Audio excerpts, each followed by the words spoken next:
Okay, we're now live, Chair. All right, thank you very much, members. Welcome to this place Scrutiny Board meeting. Do we have any substitutes or apologies for the meeting? Yes, Chair, we've received apologies from Councillor Holdsworth and we have Councillor Bellinger substituting. Perfect. Thank you very much. Welcome.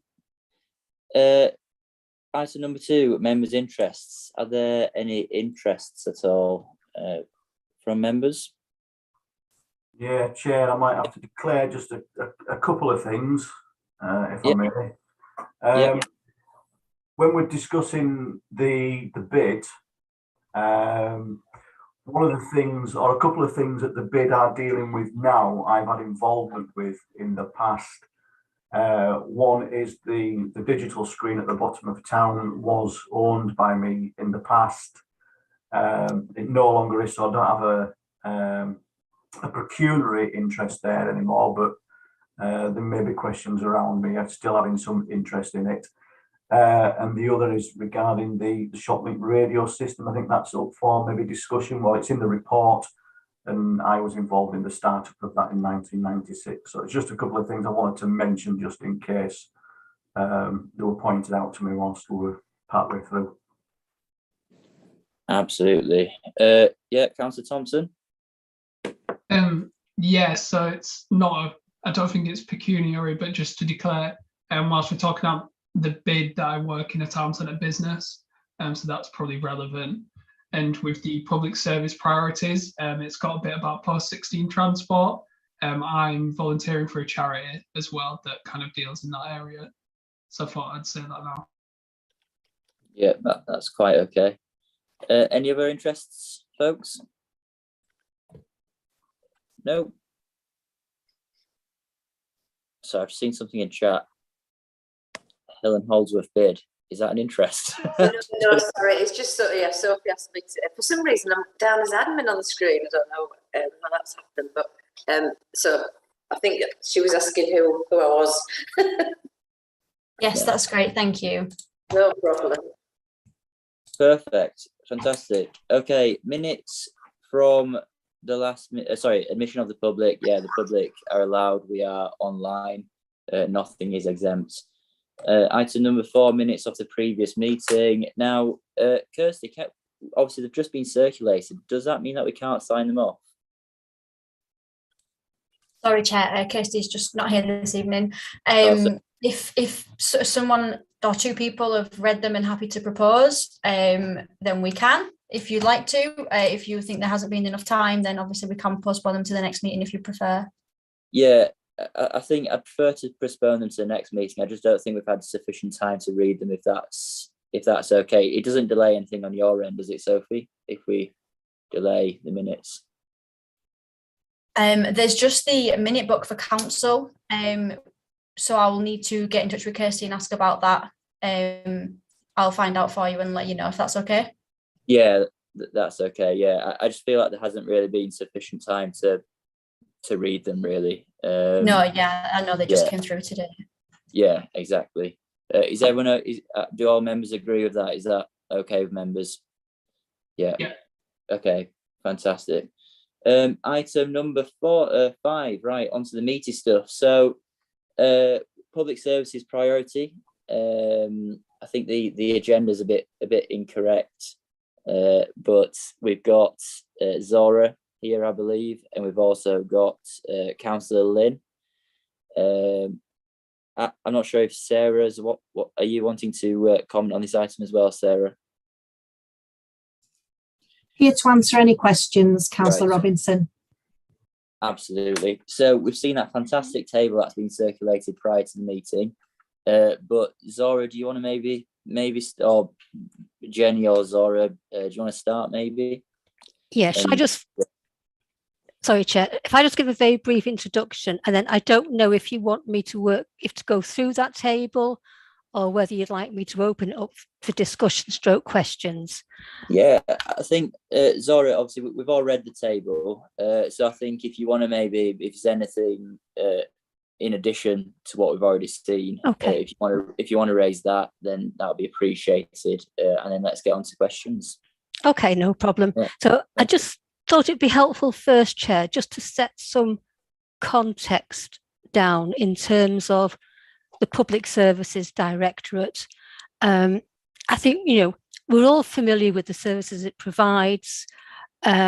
It's universal frontline services, very, very visible across the borough, and probably the subject of much content within members' email boxes as well, because of that visibility and the fact that it's universal. But just to put some context around it, in terms of the net budget for public services, just before we go into the actual detail of the priorities, our net budget is 27.649 million, which equates to 16% of the council's total budget. Now, most members will be aware that as a Public Service Directorate, we also are responsible for the delivery of the IT service, which is a corporate service, so a little bit different to the services that come under Andrew Pitts and Sarah Richardson. So if we take the IT impact away from the budget, that reduces our budget down to 23.332 million, and it drops down to 13% of the council's overall budget. So again, just to give that context to what the financial picture looks like, but actually you'll see from the priorities the breadth of services that we cover as a directorate. We have the largest number of staff in terms of full-time equivalents of the council. We have currently got 767 full-time equivalents, and that relates to 28.9% of the council's workforce. So you'll start to see there's a narrative coming through whereby, in terms of the council's workforce, we're the largest directorate, but we're actually smaller in terms of the budget. And that's because lots of our services are lower paid services, they're frontline, they're non-professional roles. So that narrative sort of underpins, and I think just gives some context around our priorities. So if I move on to the priorities, and I must give apologies, Andrew Pitts is away on holiday at the moment, so he isn't with us this evening. So if there are any detailed questions in Andrew's area, then with your consent, Chair, I would probably need to take those away and come back to you after the meeting, come back to the committee after the meeting. So looking at the priorities, and I think I should point out that you'll see that some of them are in bold text and some of them aren't. And the simple rationale for that is that, having produced this, worked with my management team and with our cabinet member, we were then asked to actually reduce it. There were too many. Well, they don't cover what we do to start with. And one thing that Calderdale Council isn't very good at is actually saying what isn't a priority. So the ones in bold were where we started to try and reduce the list down, but for the purpose of this scrutiny committee, I've kept the full list in. So that's just an explanation. It's not that they were more important particularly, it was us trying to reduce what we had listed to give a flavour of the work that we do.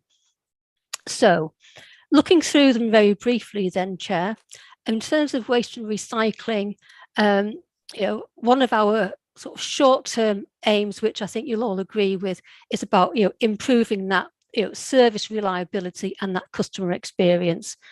There has of late been a noticeable improvement in performance, and that's really coming on the back of a number of different things. It's we've managed to resolve the HGV issue and get the workforce, Suez's workforce, back up to capacity.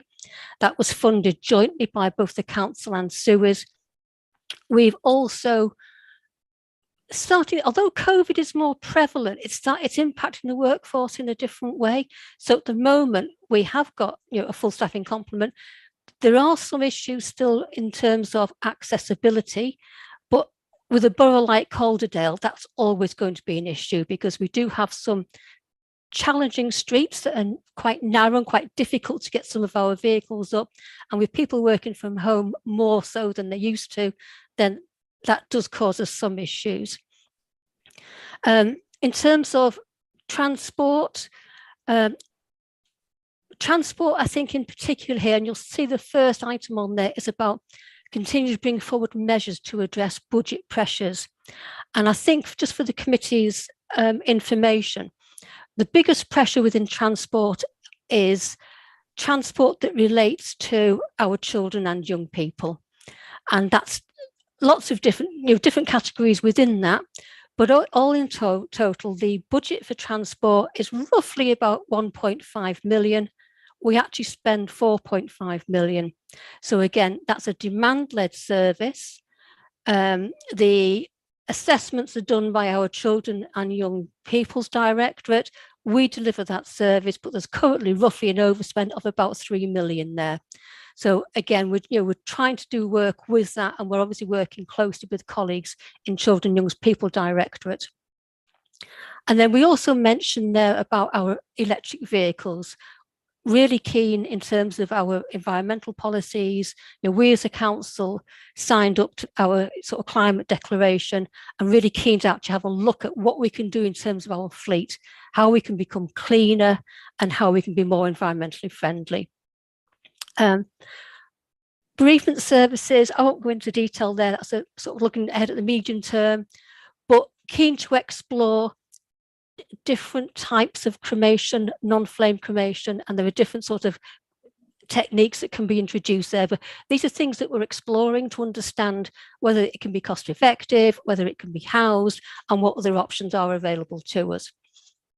In terms of parking, members will be aware that colleagues within Regeneration have been working on a parking strategy, and that will be coming through our decision-making processes over the next couple of months, but tying that very much into our air quality strategy and understanding what the interdependencies are between those things and how one relates to the other, to make sure that we join up our policies effectively and we don't have contradictions within it. Parking, again, just to touch on the budget, has been severely impacted by COVID, as you'd expect. Now, there were monies available from the government as compensation, which were used, but we still aren't seeing the number of cars using our car parks and on-street parking as it was pre-COVID. So we're currently looking at a budget pressure of around £1 million just in terms of car parking income. So again, just to make you aware of that. In terms of green spaces and street scene, again, very visible service, keeping our streets clean, out in our parks and town centres, and a service which I think all members are familiar with. Moving on to community protection, I mean, they do a huge amount of work, but again, I've just tried to highlight here those areas which members in particular are interested in. Environmental blight is a challenge nationally, not just for Calderdale, and we're investigating different ways of tackling it. And we've had some good success recently using mobile CCTV cameras that have led to vehicles being impounded and indeed prosecution as well. So we're really pleased about that. And I do think in terms of just terminology, I'd be inclined to call it environmental crime as opposed to environmental blight, because that's what it is, it's crime. Traveller encampments, again, something which we've seen as an issue across the borough recently. We've had 4 traveller encampments, but this is something there we need to actually take that broader view. So again, working with colleagues in Regeneration, once the local plan has gone through due process, looking at where we might establish a permanent site for travellers to actually have somewhere where we can direct travellers towards. But in the meantime, when travellers use land and it affects the community, obviously we then work with partners to actually serve notice on those sites, but we do that hand in hand with carrying out sort of welfare checks at the same time. It isn't an enforcement only approach, it's wider than that. Moving on to cultural services, and you'll be delighted to know that Sarah is here. So as we move into Sarah's area of the world, if there are more detailed questions, I'm sure she'll be delighted to pick them up and answer them. But in terms of cultural services, we're progressing a number of community asset transfers, and we have some that are still in the pipeline. So that's been positive. I mean, and there's some real sort of passion amongst some of our community groups to actually take on some of these assets and work with the communities, which has been very, very welcome. We're delighted that we've got some future high streets funding coming in for the theatre, and particularly we will welcome improvements that we can use that funding towards thinking about accessibility at the theatre. You know, it's one of the jewels in our crown in Halifax, and I think it's something which, you know, we're very proud of, and we're delighted to get that additional investment coming through.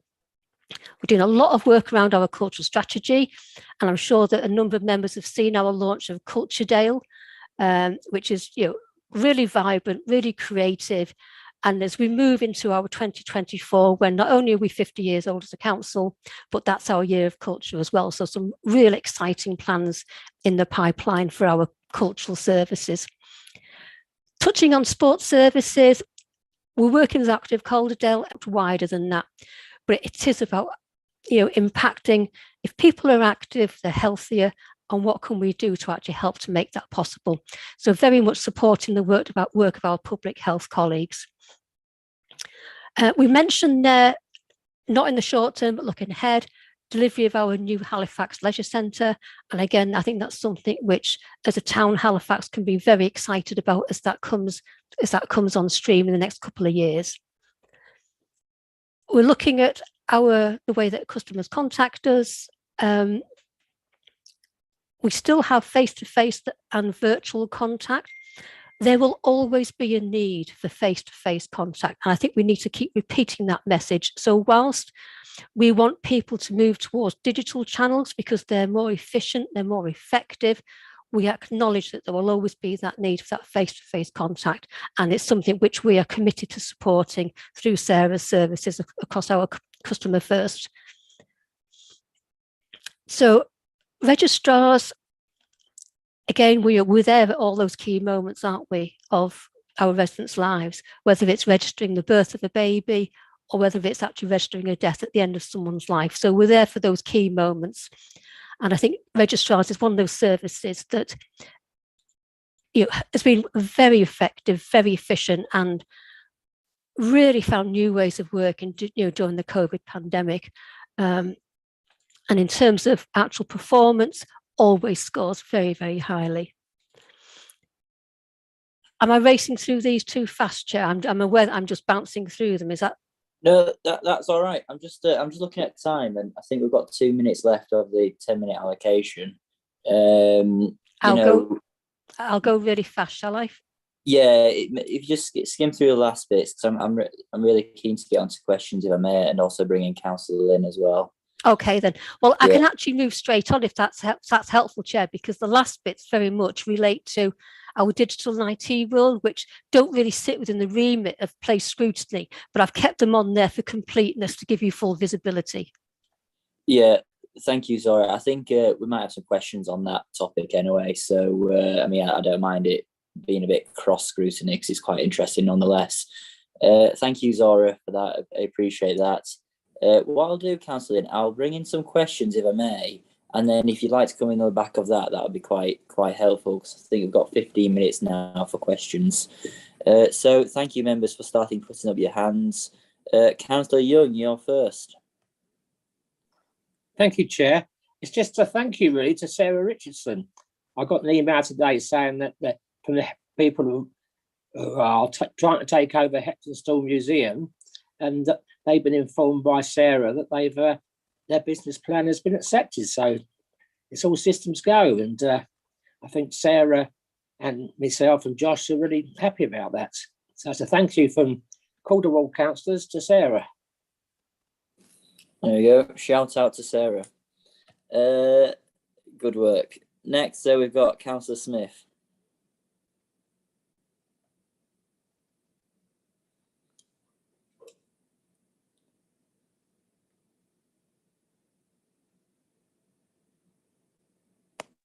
Sorry, it came up as no problem. Right. While I was trying to get the sound going. That's okay. I'm wondering about one of the things that we did ask if it could be looked into, and this is probably too technical for you to answer. Not technical, but detailed.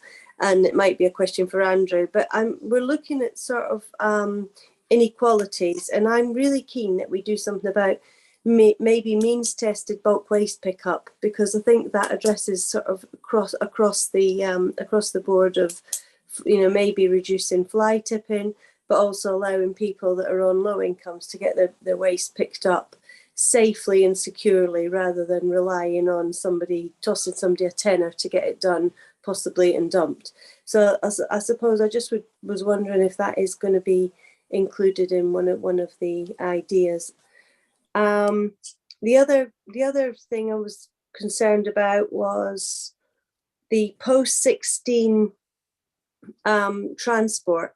I realised I've had a really good chat with Jenny about it, and we did say, and we did get recommendations from Jenny and Adam that will be reviewed in October to see how it's going. But we'd want to sort of have a look at the people it actually affects as well. And I think Joe's involved with one of the groups that would be interested in you know, doing some research to find out how it's impacted on people. And then the other one was the negotiated stopping that can be do the travellers that arrive in Calderdale, do they do it through a negotiated stopping scheme? Because they've tried to promote that for years, where they do it with permission, and it's a bit more organised, and they say how long they're going to stay, and it's just a little bit more safe for them, and safe, you know, it just feels more structured for the neighbourhoods. And I do think that's something that we could develop if it isn't being developed already, but that's something you might. And the last one is about the digital, and that's the problem of reduced prices for people that pay by card, and that's the inequality issue of people that don't have bank accounts and can't access cardless payments. I just think we need to have the same, you know, our prices need to be the same for everyone, and people are moving towards cashlessness. And if you do have cash, it's because it's the easiest thing for you. Thank you. Good. There's quite a bit to unpack there, Councillor Smith, but I'm sure we'll try our best. Do you want me to respond? Yeah, if that's okay, Zora. Okay, thank you. So I think in terms of the bulky waste, we'll certainly have a look at that, Councillor, because we're continually looking at ways to try and improve that wider waste and recycling service. So that's definitely something we can take away and explore, and certainly have a look at what good practice exists elsewhere as well. So I'll take that away, and we'll have a look at that, and then we can bring that back to a later meeting, if that's okay. In terms of I'm not going in any particular order here. In terms of the travellers that come through the borough, Councillor Smith, we don't adopt a permissive approach at the moment. What we need to do is to try and explore that permanent site for travellers. The issues are that, you know, if travellers go onto land that either belongs to a private landlord, in which case they can then take action with the court, or on council land, then invariably there are complaints from the communities that are in that vicinity, and there is a legal process that we have to go through. But we do that alongside the welfare checks, so that we are making sure that people are okay, and people are, you know, there are no sort of safeguarding issues or health needs, you know, for children, for example, on the site. But we do have to follow that, you know, due process to take that through. In terms of, I think I've lost my train of thought now. What else did you ask me about? Sorry. Oh, post-16 transport. Yeah, post-16 transport. Yes, you've already explained. You've had that discussion with Councillor Lynn. And what we must be mindful of is that there was a decision taken by Cabinet that implemented the changes, because this is non-statutory support that the council provides. But our Cabinet colleagues are keen to explore other ways of supporting those families. So yes, we're committed to do that. And again, to report back later in the year. Fantastic. Councillor Courtney, I know are you intending to respond as well?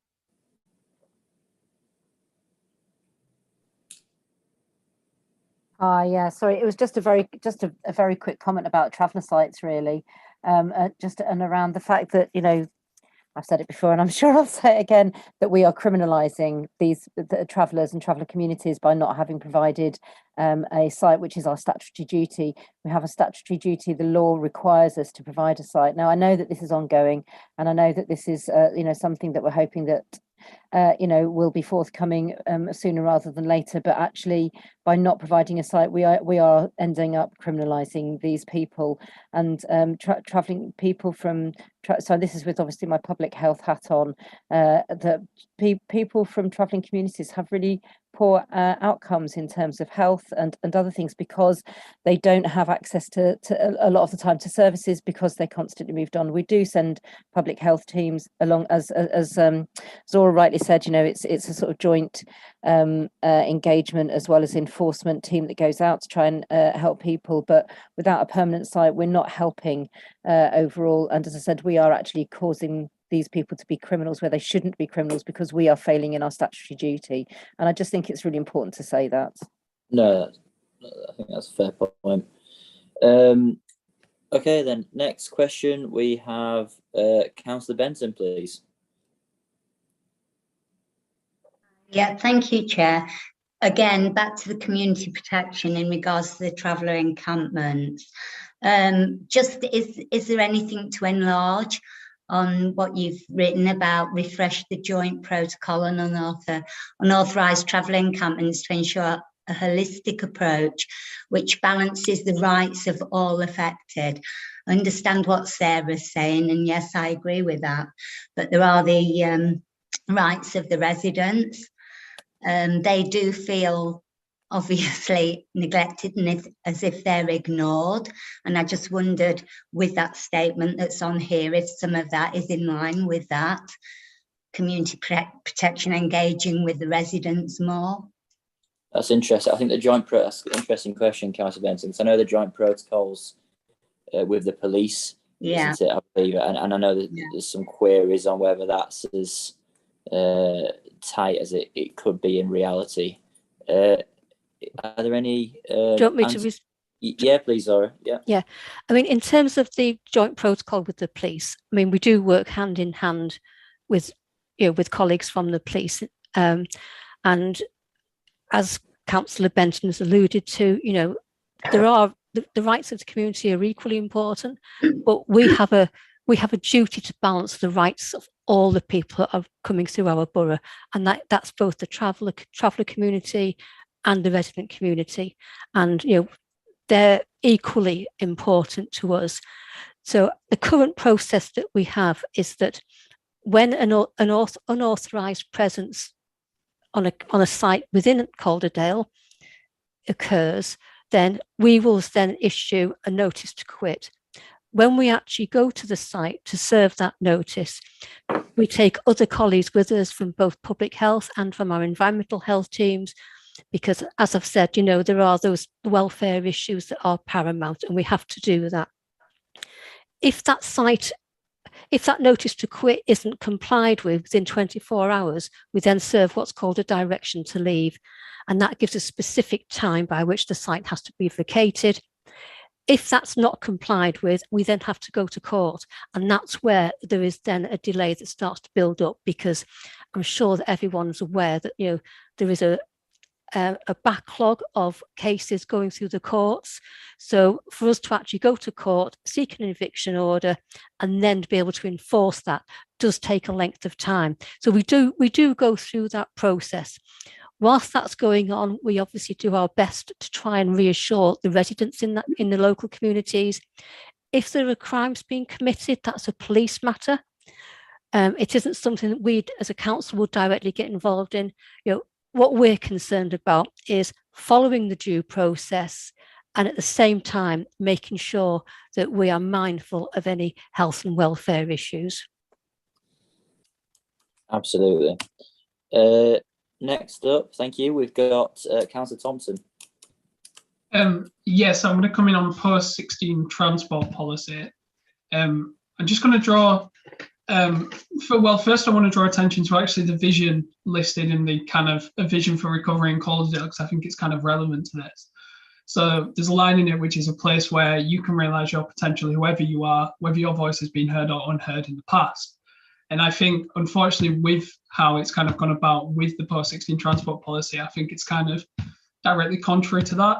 So just as an example, I've got to read out the statutory guidance for local authorities. So part of the statutory guidance is the local authority must consult with the following stakeholders. And then it goes on to list the governing bodies of schools, and it goes on to list of persons who will be of sixth form age at the time the transport policy impacts them and their parents. So when these kind of went out to consultation, Unique Ways surveyed the members, and only 9% of people were aware of the changes. And that also included head teachers of schools not being aware of the changes. So I think that's kind of really difficult that people weren't aware of the changes. And I was just wondering about October. So there was, the point of we will see the impact in October. I wanted to know, so the change is due to happen in September. So when we get to October, if we find out the impact of the change, what steps do we have then? If it turns out that the change has a really negative impact, can we reverse the decision? Is that something that would be possible? And then I was also going to ask about the savings from this. I was wondering that it's not in this, and I'm not sure if I can find it online. I was wondering how much is saved by the change to policy as well. Yeah, Councillor Lynn.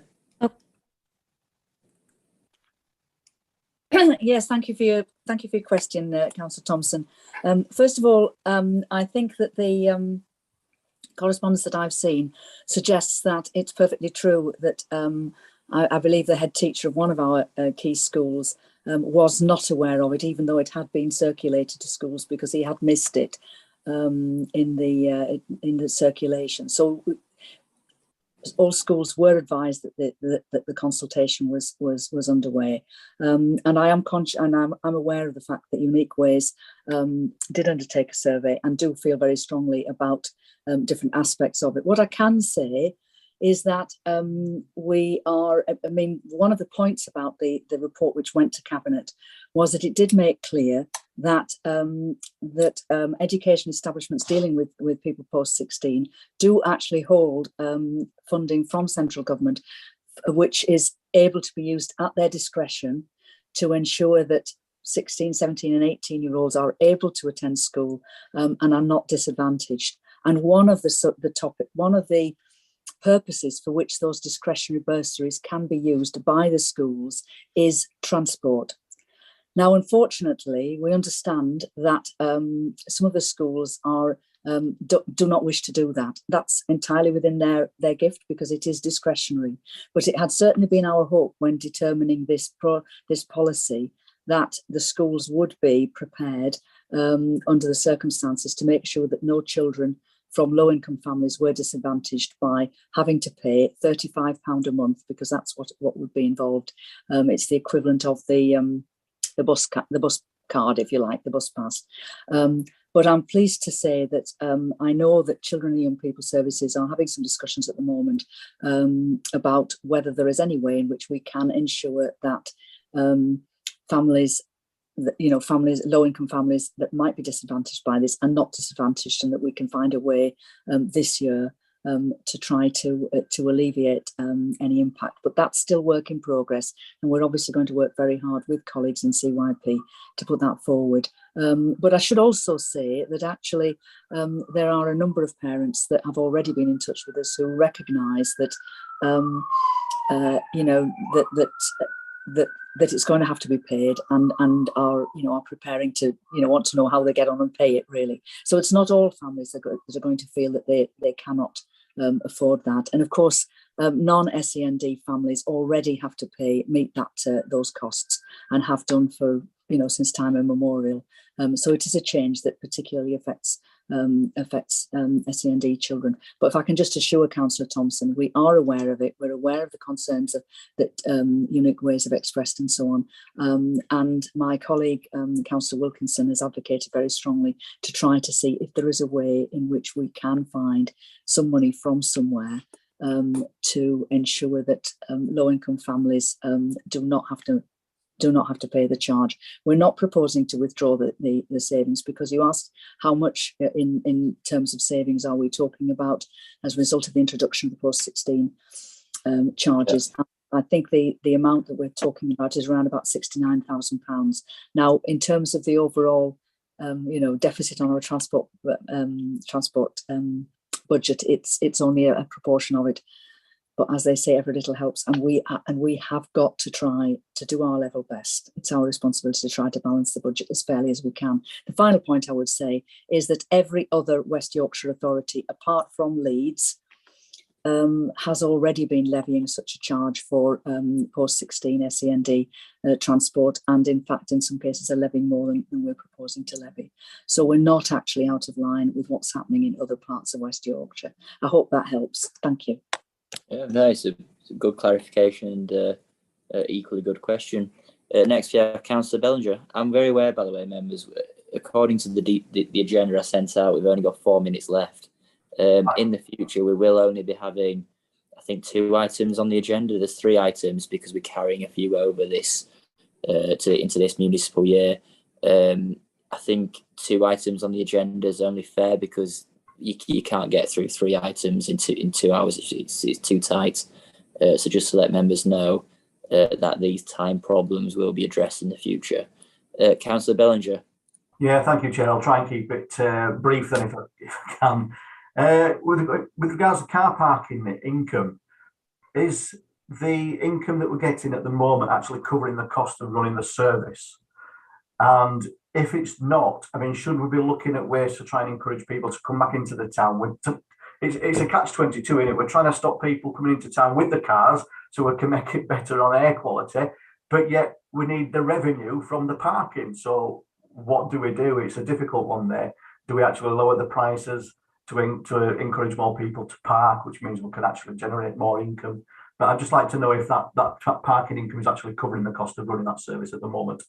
Moving on, Calderdale, bit of a controversial issue over the weekend on social media. A lot of people were turning around and saying, "Oh, Calderdale, what's happening now with Calderdale? And is this another pretty gritty?" So myself and a number of councillors got a little bit of grief because we didn't actually understand what was going on here.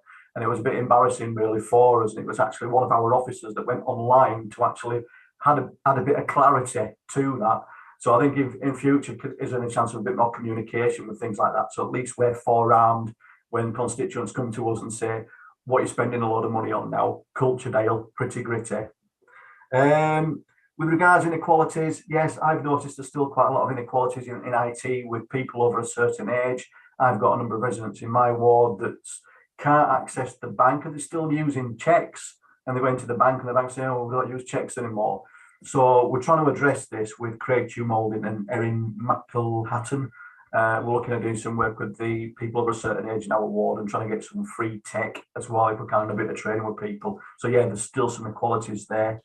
And with regards to travellers, ideally, I think all members could do with a bit of a breakdown of the process really that's involved with regards moving travellers on. I think it's changed a bit over the years as well. But if at least we have this information that as to the process and the length of time it takes and what has to take place, we can then at least relay that back to our constituents, because my ward, and along with I think Elland as well, we do get them quite regular coming through, especially Elland.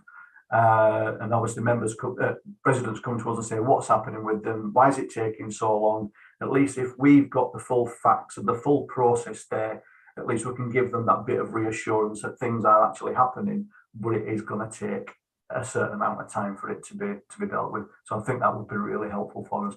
That's it, Chair. I've kept it quick. Thank you, Councillor Bellinger. On the travellers, I don't think we need to touch too much on the travellers because I think we're actually reviewing this on scrutiny at some point. It should be on the work programme because we discussed that, and I think it does need that review not only with the council but also other stakeholders such as the police. So I think that's gonna be discussed at a later stage. But on to you, Zora. Thank you.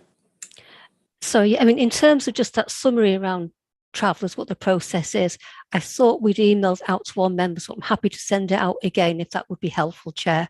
And then yes, there will be that more detailed discussion when it comes back to the committee later in the year. So the opportunity then, I think, to look at some different options and ideas around that, and probably to be maybe a little bit more creative in the way that we respond.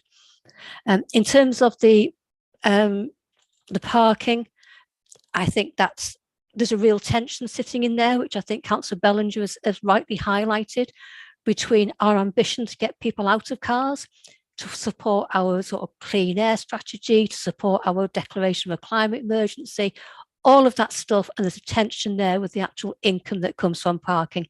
And that will be discussed in more detail as the parking strategy comes through, Councillor. So we'll be able to then look at the detail then.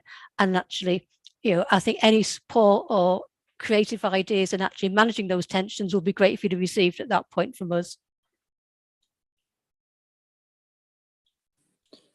Thank you very much, Zora. Councillor Dickinson, could I push you to be quite speedy with your question, please?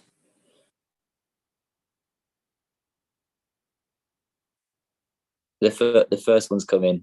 You're on mute. Yeah, that's my first yellow card. Sorry about that. Thank you, Chair. With regard to the parking, is footfall proportionally down as a consequence of the lower parking? That is to say, well, yeah, there's a clear. Is there a clear correlation? The strategy with regard to air quality and the climate change agenda would suggest moving traffic away and therefore perhaps introducing park and ride as a suggestion. So with regard to the asylum seekers, actually, the paragraph as it reads kind of for me inferred that's the at the moment that's their accommodation is currently concentrated in a district or so, and if so, if that is the case, which ones are they? Just as almost as a matter of interest, really, because I think how we respond to asylum seekers reflects on us as a society, quite frankly. At the risk of upsetting the chair, we're coming back to the homelessness, the upset that it caused locally with regard to the local regional occupation in Brighouse was particularly focused on the fly tipping, especially. And there seemed to be, in terms of the environmental crime that Zora was talking about, there seem to be no consequences for it. Perhaps we can get some clarification on that. And as a final thing, not unrelated to that, is the communication. Yes, please, for that email about the process, but the communication aspect I think would be very, very helpful. Would be updates on where any particular eviction process is being taken care of and where we're up to on that particular stage. And I welcome the prospect of a permanent site, but the question does remain in terms of the environmental blight is going to be concentrated in that permanent site, and how is that going to be adequately managed? Big questions, I'm afraid. I'm sorry about that. Throwing in once again, there was discussion about the Cooper Bridge site. Is that now dead, or is that still particularly on the? Or is it potentially still on the table? Right. Sorry. Yeah. I hope that wasn't sorry. I don't think we're going to be able to unpack that in. Yeah, sorry, George. That's okay. Thanks, Chair. And I know, Councillor Thompson, you've got your hand up. Is that like a dreg hand from a last question, or is it a new hand? New hand, unfortunately. Right. Is it a 5-second question? Yeah, it's just a quick point raised earlier. Right. Do you want to raise it now? But if it's very, very quick, please. Yeah, just the stuff on the bursaries for schools. This is from the government's kind of own stuff. If the student is getting DLA or PIP, for things like UC, parents can no longer receive certain benefits due to that, if they claim this bursary from the school. And I just wondered if we could look at that as part of post-16 transport, because obviously that's going to have a big impact. Yeah, that's a fair question. Okay, does anyone want to very briefly respond yes or no answers to those questions? Or I think, do you want me to come in very quickly? Yeah, Chair?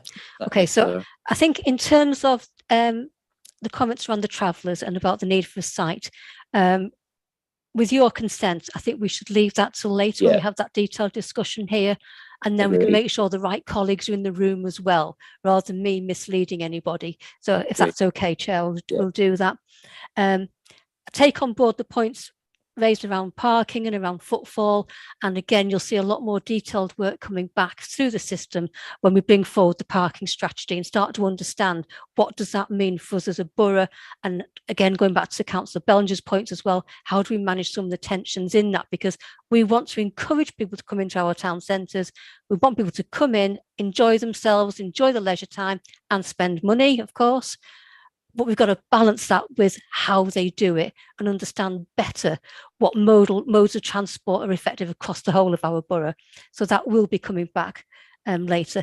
Then in terms of asylum accommodation, I think historically it's tended to be concentrated around some of our wards within Halifax. And we do go through a process with the Home Office where the Home Office will identify somewhere.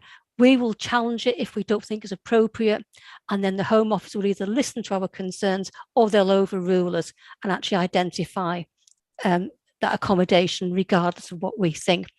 So it's something that we are acutely aware of, and we do work very closely with both the Home Office and of course across all of our neighbourhood services. And we'd be more than happy to bring a bit more detailed report to a future meeting if members would like to see that. Yeah. Absolutely good suggestion.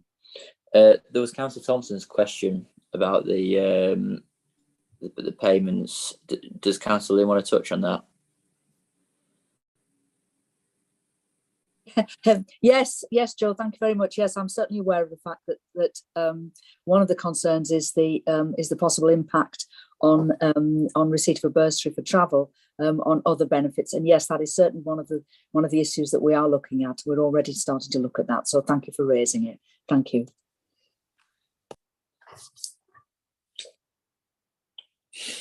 Thank you. Thank you very much for everything. Thank you to Zora. Thank you to Councillor Lynn and Sarah for your contributions. I think, if anything, this is a great item to actually understand the breadth of the public services brief.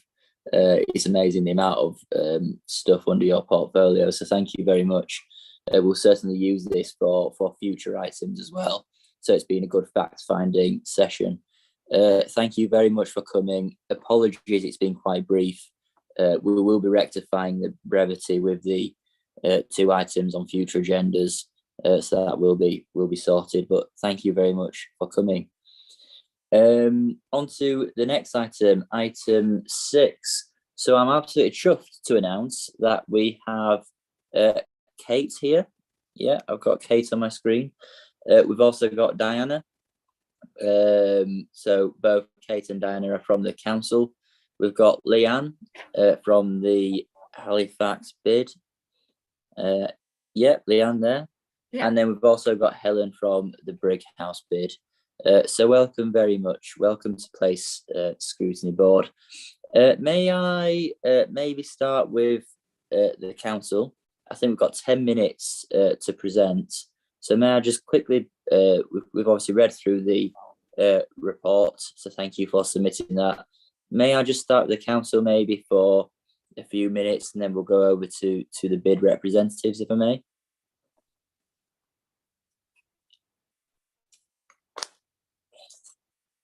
So Diana or Kate? Sorry, I'm just muting myself. No worries. Thanks, Chair. We had a request for an item to consider the role, the impact and the effectiveness of Halifax and Brig House bids. So we invited Leanne and Helen to come and just give a bit of a summary of the work that the bids have been doing. Just to say that the Halifax bid is in the 2nd term now, and the Brig House bid is still in the 1st term. I'm on the board for both of the bids as of about 3 months ago. So we've been trying to look at what the bid's doing and how we can work more proactively together as well. So this was just really an opportunity for Leanne and Helen to give a update on what the bids have been doing, and also maybe any issues and concerns that we maybe need to address going forward as well. Absolutely. Thank you very much.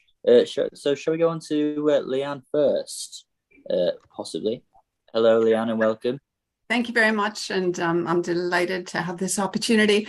This is one of the items that was carried over, I believe, from pre-COVID, because we had started to plan for Halifax bid anyway to come to scrutiny at that time, but that overtook most agendas for a couple of years anyway. So it's good to be back. At that time, we were still in our first term and concluding it. And then we quickly shifted to the COVID measures that we put in place, which were very well received by the businesses locally. As Diana said, we're now in our second term. And I should just mention that I chaired the bid through the first term until 2020, until we just started at 2022, our second term in April 22. And Jason Gregg is now the chair of bid. He couldn't be here today, so I'm presenting on his behalf. So I think we have shared with you the annual report, a bit of the information about what we've done in the past. So I won't talk about that. What I'd like to just touch on are our 3 objectives for our second term, what we've sort of got planned in those, and then a few of the areas in which we feel that we would like to work more closely and in a collaborative fashion with Calderdale. So our objectives for the term 2022 to 2027 are to be vibrant and promoted, welcoming and safe, and a place to grow and invest. The first 2 certainly overlap objectives that were in the first term, but these are areas. We did a survey with our businesses and a lot of work with our businesses in the Levy District to identify what their priorities were. And that really formed the basis for our business plan for this term. So in terms of vibrant and promoted, marketing and promotion, it is one of the areas where Halifax Bid has done an awful lot. But 89% of the businesses who responded to our survey felt that there was a need to develop the identity of Halifax as a place and to attract more visitors. And I think I've heard some things earlier in this meeting that is a priority in many respects. So we have established the Discover Halifax brand, which has been very well established, and it is strictly focused on Halifax, not some of the other brands that cover Calderdale in its entirety. And we've also, just in the last 6 months or so, initially as a pilot, established the Discover Halifax hub space, which just had an open house a couple of weeks ago that was very well received. And we are getting lots of visitors. The reason for establishing this, it's now in a very prominent place in Wool Shops, was partly in response to the closure of all the TICs. Because we felt there was still a need to have a place where visitors could get information. And we are getting a really, really positive response to that and on a daily basis. And we anticipate that will increase through the summer as well. Welcoming and safe, we introduced an ambassador team in our first term, which gave businesses a face-to-face and in-person way to voice their feelings about the town centre and share with us any of their concerns. From the feedback we received in our surveys, we repurposed that role as a business liaison team and also complemented by a street-based team. So we've expanded the roles of the ambassadors to better meet the needs of businesses. And again, we're looking at, we're asking for feedback from the businesses, and that seems to be going down well. And without a doubt, the cleanliness and feeling safe continue to be a priority and something we're really keen to work very closely with Calderdale on.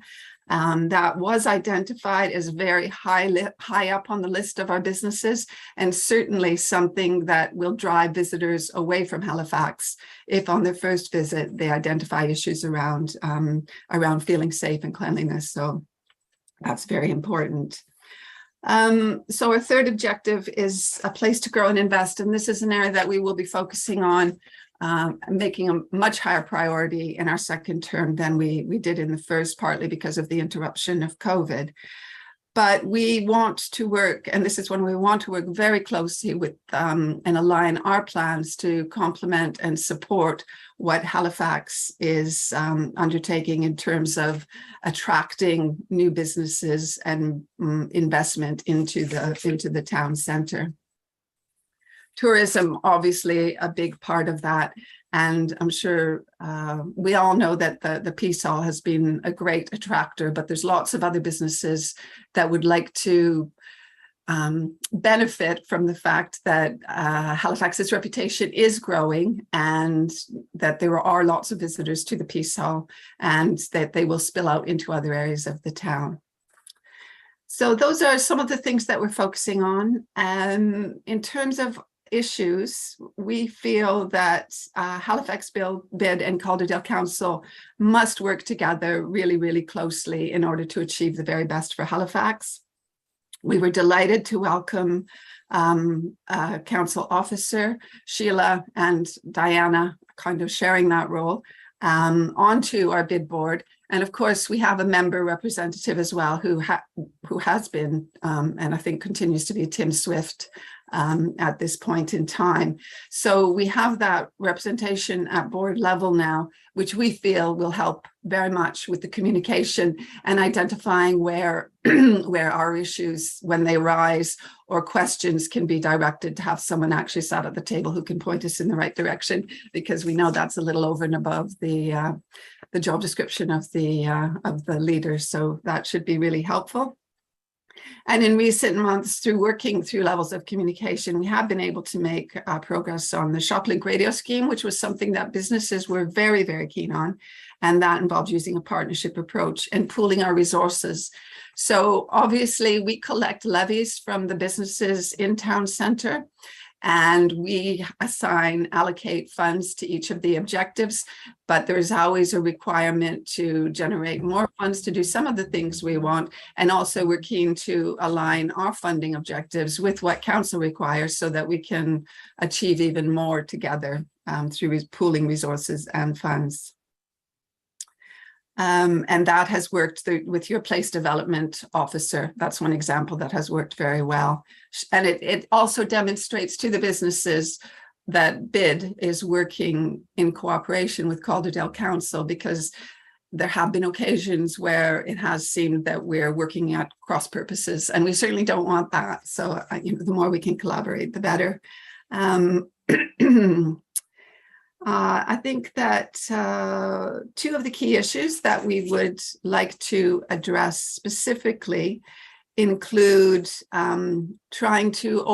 working together to try and overcome the disparity between the haves. I mentioned Peace Hall already. So Peace Hall, Wool Shops, Westgate Arcade, who are thriving now and doing very well. But we know that the remainder of the town centre, Corn Market up to Cow Green, and some of the businesses and community groups up that way struggle. And we are very keen on developing that. We know the Future High Streets Fund is going to address some of those issues, but certainly not all. So we think there's a lot more that can be done there. And also very keen to improve links and wayfinding strategies between the core of the town centre and the more peripheral areas and beyond. So Dean Clough, the railway station, Eureka, I can't not mention Eureka, and Broad Street. Of course, there's lots going on, the Halifax Station Gateway scheme being one of those things that should address some of these, but there's a lot of work to be done there. And I guess the only other thing I would mention, because the Town Development Board is attended by our bid manager, and that does seem to provide an opportunity for greater collaboration and understanding. But I know that Chloe, our bid manager, has sometimes found it a bit difficult to get the benefit or to understand the actual purpose of the Town Development Board and how that aligns with our objectives and how we can work better to achieve some of the things that I've mentioned. And I think that's about all I'd like to mention. That was really good. Thank you so much. And I've certainly got a few questions from that myself, but that was really a really good presentation. Thank you. I'll pass it on to Helen. Helen, welcome, if I may. We're going to get a perspective now from Brighouse, another successful bid. So Helen, can I bring you in, please?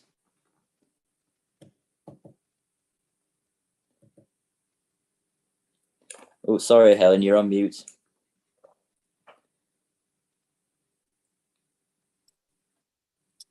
Yeah, there we go. Sorry about that. Yeah, thank you. Thanks for the invite. And yeah, it's good to know just to hear that. Really, the kind of things that I was going to be chatting through really are very similar to Halifax Bid, which are kind of, you know, obviously working with the council. It's going to be very, very similar. Bit of a background to Brighouse Bid. We're in year 3 of our 5-year term. So our challenge was that we became a bid town in April 2019. And obviously, less 12 months after that, we went into lockdown. So the timing of us becoming a big town was a challenge, to say the least, really. We had 2 project managements that were recruited in Q2 2019 to deliver the key bid objectives. And our bid objectives aren't dissimilar to Halifax. So historically, Brighouse has been an events town. Pre-bid, it was managed by a group of volunteers called the BBI, Brighouse Business Initiative. So all the events were funded by the team that volunteered and did all the 1940s events, the artisan markets. So it's historically, over the last 10 years, it's been an event town. So the reason that a lot of the businesses voted it to become a big town really was to formalise the events, you know, enable it to be run as a limited company and to be run objectively as a bid, which, you know, we did get a vote yes for. So our main pillars, which are still in place, are it's a destination town, vibrant, lively, and keep it interesting for visitors and shoppers. Family friendly. It's a very family friendly town. It's welcoming and inclusive with events, activities, and engaging initiatives. And again, similar to Halifax, one of our pillars is clean, safe, and secure for shoppers and business owners. As I say, so I joined BID in November last year. As the project manager, the 2 project managements that joined just before lockdown, obviously it was hard for them to build the relationships up and to get people, because I was obviously new to being a big town, it's getting people to understand what bids are for and what the objectives are. But all the businesses have got a different agenda. They all want a different piece of the pie when it comes to how we allocate the spend of the budget. So it's vital that a project manager is really in the role, you know, to try and build the relationships up with the businesses. So in November, really, we joined the team and we're sort of working through building it back up as an event town. We kicked off all our events again over Christmas, and then from April onwards, we started the market up again, and also the 1940s weekend, which happened in June, which was really successful. And we do quite a lot of initiatives. We've got the Loyal Free initiative that we run for shops. We managed a footfall data with a third party, which is really, really excellent in terms of objectively looking at how BID is implementing footfall into town. We did a rebrand and redesign of the Visit Brighouse social media and visit and website channels, which has been really popular. Is the usual story really with the branding of bids. People don't understand what BID is, what it stands for and what it represents. So similar to Halifax, we've got Visit Brighouse, which is the equivalent of Discover Halifax, which is where we push all our marketing messages and getting footfall into town. We did a corporate video during lockdown to promote the shops in Brighouse. And we've introduced Centricis, which is the town security and safety initiative. We're still trying to get our heads around how we're going to implement that, because a lot of the shops already have their own independent CCTV which they operate. So we're going to kick that off by doing something on a pilot street, a pilot area in Brighouse. We're in the process of, similar to Halifax Bid, in that we're wanting to engage more. We do a monthly newsletter to all our bid levy customers to update them on events and what we're planning. But we're wanting to actually engage them in terms of getting their input on surveys. We've just popped a survey out to all our bid levy customers, asking them if they want to continue with the Loyal Free card that we've got, or if they want to do something like a gift card, which is hopefully they'll probably vote for something different because they don't seem to use the Loyal Free app. So we've worked well with Calderdale in terms of getting some resources from the Welcome Back funding. We used that to run some events to get the footfall back into town post lockdown. And we've also, similar to Halifax, we've updated the bid office here in the centre on Bradford Road to make it a visitor office, so people can come in and ask us all sorts of questions about what's going on in Brickhouse. And also we do generate a lot of questions about council related questions as well. So we can now point them in the right direction with the place management team that are in place as well, which is really useful. Again, it was great for bid to have Diana on the bid board as well. That's only recently happened, so that's been quite an embryonic state in terms of it's been the last 3 months, but we can already see that that's going to have a positive impact on working together and working closely with Calderdale and quickly addressing any issues that we come up with.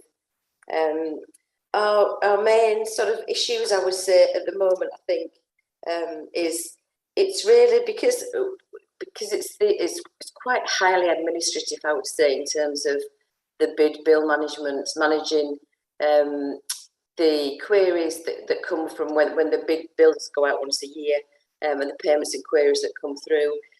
Historically, and still seems to be the case really, is that a lot of the bid businesses see the bid bill and they pick the phone up to ourselves at the bid office. And obviously we can't make any comments on anything to do with the account administration side, and we can't access the bills and that kind of thing. So we're very much, a lot of our time we are signposting them towards the council collection department. And I think what would really support us would be, I think when the bids came in, I don't know whether they were resourced enough up in terms of that element of things really. So when the bids obviously when the bills go out, there's an awful lot of calls that come through directly to the rates team and to the bids team, but also to ourselves as well. So we are working together with the people who manage that. So Tony, and I've got a meeting with Chris, the new finance chap, in a couple of weeks to find out if there's anything we can do to alleviate those queries that are coming through, perhaps preempt things that are going out on bills that aren't clear. We're just sort of still working that through the process really. We've raised things already which have been addressed, but I would say that from our point of view personally, I think that's one of the key things for us, and I think we just want to obviously continue working closely together. And as I said, the public perception is that we are very much working closely with the council, and almost a lot of people do see that we are part of the council. So it's vital that we work together and we're transparent and we know who we need to speak to at what point to create any issues really. So we'll start campaigning for our second 5-year term. We'll start campaigning from September, and then we'll start looking at the voting from September next year for the new 5-year term. That's brilliant. Thank you, Helen, and congratulations on the 1940s weekend, by the way. Football, and congratulations on that. Good.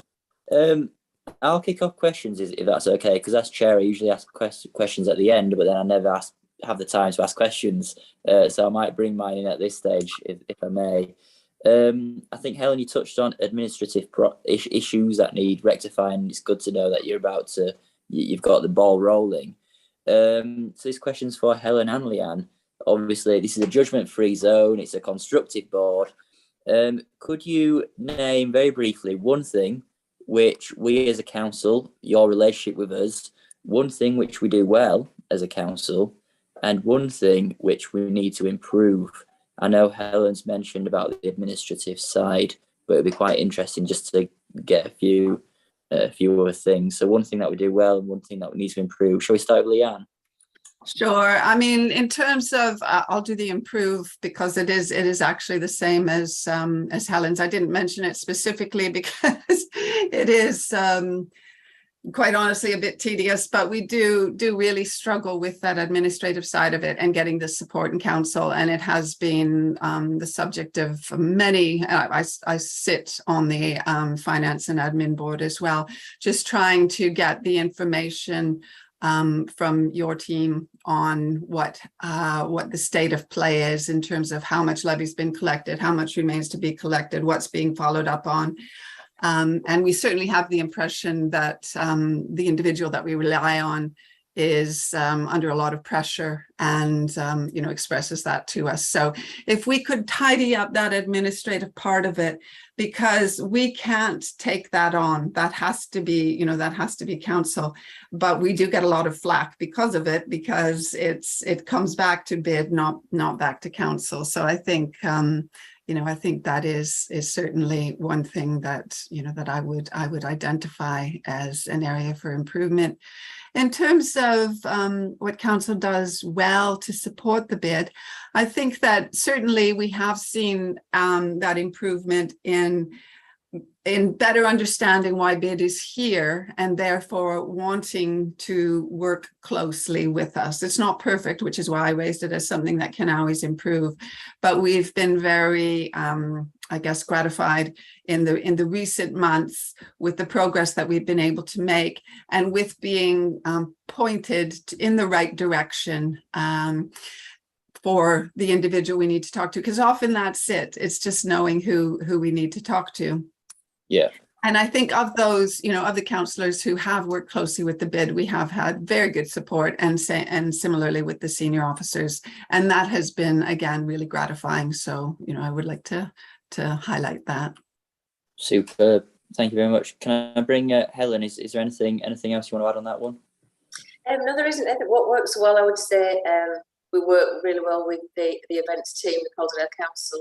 Really supportive. They know that historically we've done events, so we work really well with them. And obviously there's now the new events maker system, which is all the events are pushed through one funnel. So there's just kind of one central area where all the forms go, which we've just started using that. So I can see that's got massive potential to really support. The grant support that we got on the Welcome Back funding was fantastic. I would say that every grant that we requested came through for us, which was great, but seamless, really good. And then obviously, what could work better, really? I would say, you know, 100%. It's knowing who to talk to about what, and particularly the administration issues on the accounting side, which I've already mentioned. So Helen, do you have like a structure chart, do you? And you know exactly who the council, you know, if you've got an issue, do you know exactly who you need to go to, or do we need to provide you with that? That would be fabulous, actually. Yeah, and I think I just requested that to our place development manager a couple of weeks ago. So hopefully that's already in progress potentially. Yeah. I think that would be really useful, just some signposting. Perfect. So Councillor Lynn, is it okay? Obviously been listening, and I saw your head nodding as well. Like I say, we get things done on the place board.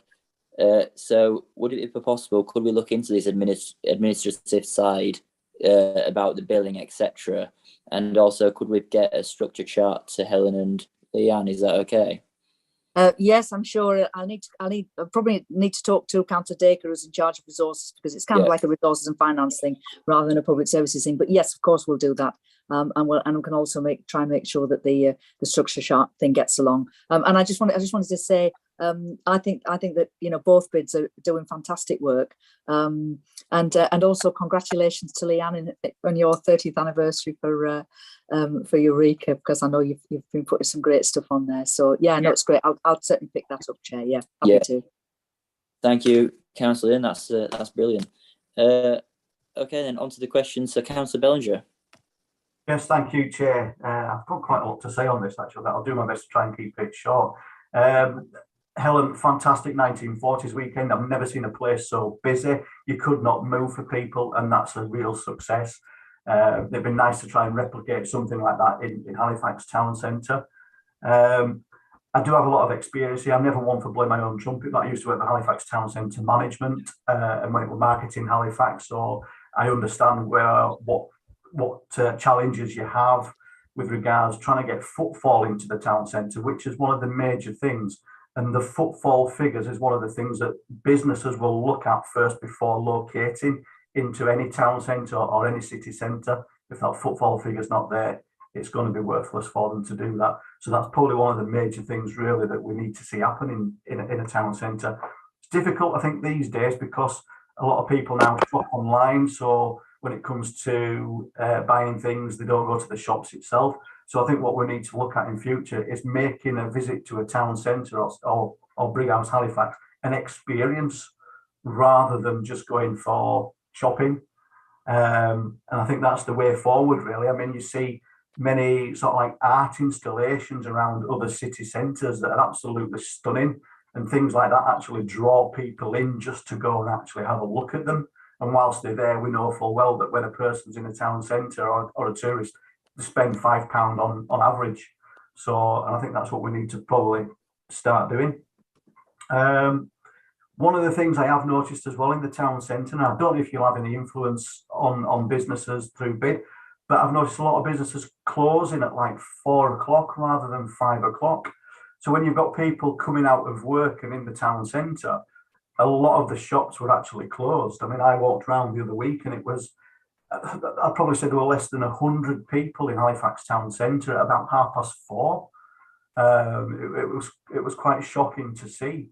And I think a lot of the times, if shops are closed, people will say, "Well, I'm not bothered. I'll just go straight home from work because nothing's open." And I think that's a bit of commitment, really, from the business owners in the town centre to stay open till 5. So I don't know what influence you have on them to say, "Look, we could possibly lose in trade. We could be losing footfall, which will have a bigger impact on businesses coming into the town centre if that footfall's there." Another thing as well, Leanne, and I did declare an interest on this at the beginning, and that was the digital screen at the bottom of town. I did actually send you an email a few months back. I did actually own that screen and install that screen at the beginning. That has potential to do so much. You can link that screen with other screens in towns and cities all over the world. So you can actually see people in Times Square if you wanted to. They could wave to people in Calderdale and vice versa. That needs, I think, exploring a little bit more. However, that screen is coming to the end of its lifespan. They usually have about 10 years lifespan, 100,000 hours. So I just wanted to sort of like have a chat to somebody at some point about that, because I would like to see that, you know, be better as well, repaired and working to its full potential, really, for the town centre and for the businesses of the town. So yeah, this is something very close to my heart, is this, the BID. I think it's fantastic that it's there. In fact, I think it's amazing that it's there, but there's so much we could do. It is a challenge, and I am happy to sort of like support you and work with you the best I can as a councillor with my experience. So thank you, George. I know I went on a little bit there. That's all right. No, it's good to see your enthusiasm. Leanne? Yeah, I can respond to. I'll start from your last point and work my way backwards, if that's okay. So the screen, I do remember, Councillor Bellinger, that you did send me that email, and I did pass it on to Chloe, and I know that she was looking into it, but I honestly don't have an update on that. So I will go back to her since you've raised it and see where we are with that, and see if there's anything we can do. In terms of the closure times, that does kind of fall in with footfall. And we do have a series of key performance indicators and monitoring that we do associated with each objective. And monitoring footfall is certainly one of those. And we do share that information with businesses as well. We've always had a bit of a problem in Halifax with what happens once the offices close and everything tends to lock down then. And it's something that, I mean, we would love to see that sort of late afternoon, evening economy thrive as well. And I think that's one of the things that we hope to work with Calderdale on to make that happen. Because I think if there was the footfall, if there was a few things happening, then the businesses would start to see benefits and they would start to stay open. But it's you know, it's kind of not that enticing to them at this point in time if they don't think they're going to do any business. It's sort of a chicken and egg, isn't it? It's like, which comes first? Do you draw the visitors in because the shops are open, or does the shops stay open because there's a few visitors in? But I think there are ways to progress that and to achieve that. And yes, we agree 100% that creating the overall experience, it shouldn't be just about shopping. It should be about a vibrant town centre. And that is one of the sort of experiential aspects of Halifax that we would, you know, want to work with partners on going forward as well. Thanks. Really brilliant. And I'm glad you're such a great supporter. That's brilliant. That's brilliant. Thank you very much, Dan. Councillor Thompson? I'm going to declare an interest because I work in a business in the town centre. And as well, on the point of the bids, it's probably worth mentioning now that I had a meeting with, I believe, Chloe and another member of the bid, as well as the Place Development Officer for the town centre just a few weeks ago. it's probably worth mentioning that as well. So kind of one of the biggest things for me is kind of the overlap, not just with the council, but with like the voluntary community sector and how that all fits in. So I'm thinking particularly for things like keeping the town clean and safe and kind of business engagement, there probably is an element of that that's being covered at least somewhat by voluntary community groups and how the bid works with them. And then I guess the second point is kind of more of a point of, so obviously you're talking about the survey to businesses and the businesses, I think it was 89%, talking specifically about Halifax, we're talking about keeping it clean and safe. And I'm wondering just about the engagement from businesses who, well, not the engagement from businesses, but how we hear from businesses who don't engage. So businesses that don't fill out the surveys, businesses that aren't necessarily working with the bid, what's going on to kind of improve that relationship. And then going forward as well, it's just kind of, so I'm the councillor for Town Ward, so that covers the town centre. So again, it's just a point of that if there's anything I'm looking to do in the ward, I'll need to link in because we don't want to overlap. So it's just the point of voluntary community sector, how we're working with them, with the bid and the council, and then kind of how we start to engage with the businesses that aren't currently working with the bid as well. Yeah, well, I can answer that from Brighouse's point of view. We've already got, because of the historical events that we've run in the town, we've kind of got good working relationships with a lot of the community groups. We do a lot with Brighhouse Rotary Club. And then there's also a new element of the Rotary Club that's coming through. So they help us at the events. And now the events have kicked back off again. That's working really well. But more than open to other options and opportunities working with the voluntary sector. Yeah, 100%. And sorry, what was your other point? What was the question? Yeah, question relating to the businesses. I would say that it's typically we get a response, we get feedback from an awful lot of the businesses in town, and it's those that engage with us that are easy to engage with. The challenge, you say, is those that are more reluctant and perhaps don't engage as much. It's the newer businesses to town that are fantastically engaged and they understand everything about a bid, and you know, far easier to work with and far less challenging, should we say, to get them to understand what we do really.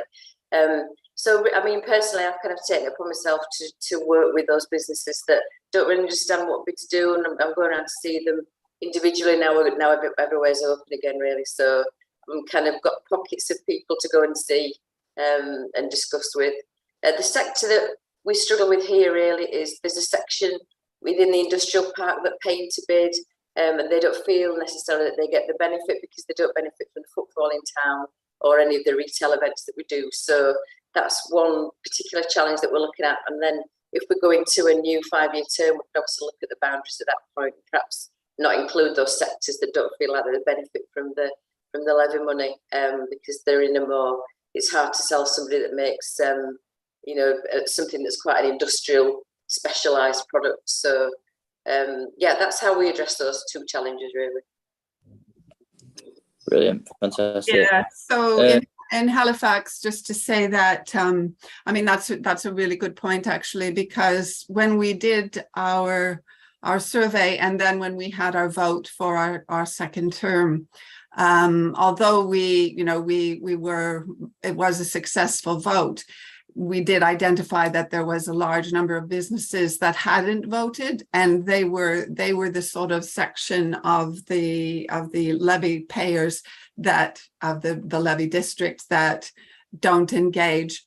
Halifax has a very large number of very small businesses. I mean, we are talking over 600 levy payers, and so it's those smaller businesses and the non-responders that we know we need to focus on. And that was part of the rationale for putting sort of separating our ambassador team into a business liaison team and then a street-based team. And the business liaison team are the ones that are going to be out working really, really hard to engage with all of those businesses and to try to help them, better understand what the bid is, what the bid can do for them. So we have a very active strategy to start to attempt to engage with those businesses. And that will include, obviously, the volunteer community sector, who we do work quite extensively with, and who do support a lot of the work that we do. And in particular with Trinity now in town centre, we're working with the with volunteers from the student body as well.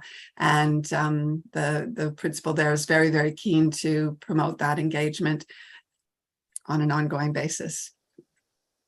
Fantastic. Thank you very much. Councillor Benson. Hi, thanks, George. Sorry, Chair. No, It's not a question, it's just a comment for Helen, really. Just to pass my thanks and the other Brighouse councillors, Howard and Brenda's thanks on to you and the team. And just to say that we do think you do a very good job down there in Brighouse.